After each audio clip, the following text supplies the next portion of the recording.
Hey everybody! Hey! Howdy friends! If it's your first time here, welcome! Welcome to my channel. My name is Savannah. You know, I'm just like a life form in human form that's like living on this planet. So there's that. A friend of mine sent me an Instagram post from Sustainable Dish. Okay, so I'm gonna do like a little image like up in the corner here of the graphics. So the first one, I'm just gonna go right into it.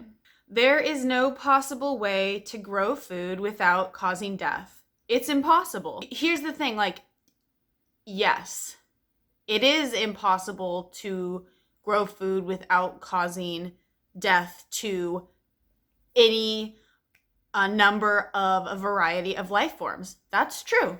The next one, death happens in plant agriculture. And then they go on to say, let me count the ways. Yeah, death does happen in plant agriculture, especially monoculture. That is, and we're going to get into this, the monoculture and pesticide chemically induced way of producing food is what results in animal deaths, not to mention like the grinders and the macerators and it's decimating the soil. So let's move on.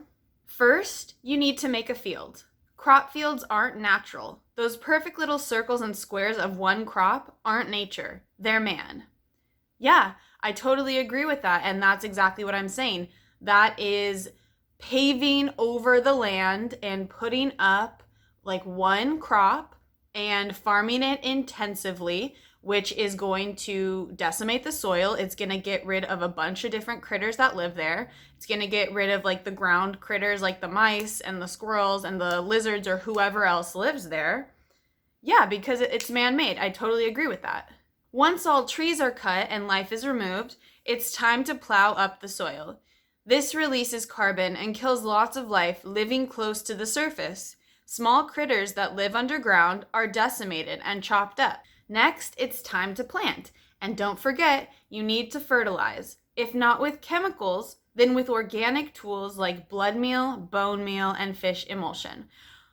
All right, so yes, we do need to fertilize, but here's where we disagree. Veganic farming is a thing. So algae, kelp, phytoplankton, grain sources, corn, soybean meal, alfalfa, different plants. If we already have so much compost available and we begin the agricultural process of developing what we're growing with an animal-based source, we don't have to continue to do that. So once the soil is fertile, if you do your research and you search to find ways of cultivating the soil in a veganic way, it's completely possible. So that's the first one I disagree with. Then it's pest management until harvest, which includes even more chemicals or manual mechanisms to keep only that one crop thriving. But here's where it's so important to make the distinction. You're talking about monoculture farming. You're not talking about food forests. You're not talking about permaculture. You're not talking about seasonal production of plants that is in harmony and in tune with the natural world.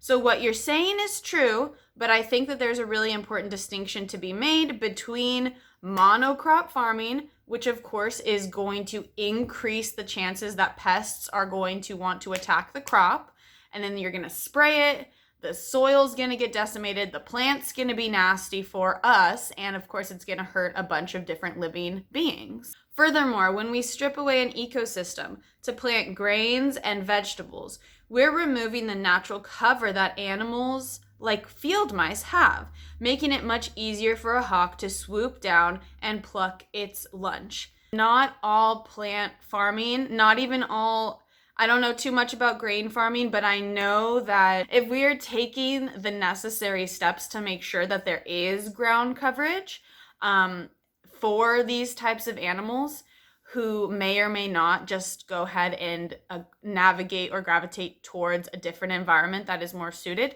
If we're using a permaculture type setup for the agriculture, then there's not gonna, like, the ground coverage thing isn't gonna be a problem because that will be taken into consideration.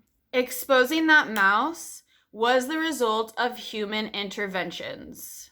If we know a death will happen as a result of our actions, but we didn't directly intend for that death to occur, is the death still our fault? She's asking kind of like a moral question, and then she's going to relate it to how vegans think that they have a moral high ground, which isn't necessarily true. Are fish, insects, and birds less significant life forms than mammals? Are animals that look closest to humans more important?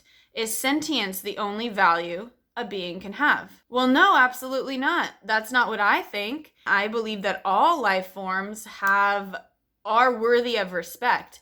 It's not, of course, it's not just humans, it's not just mammals.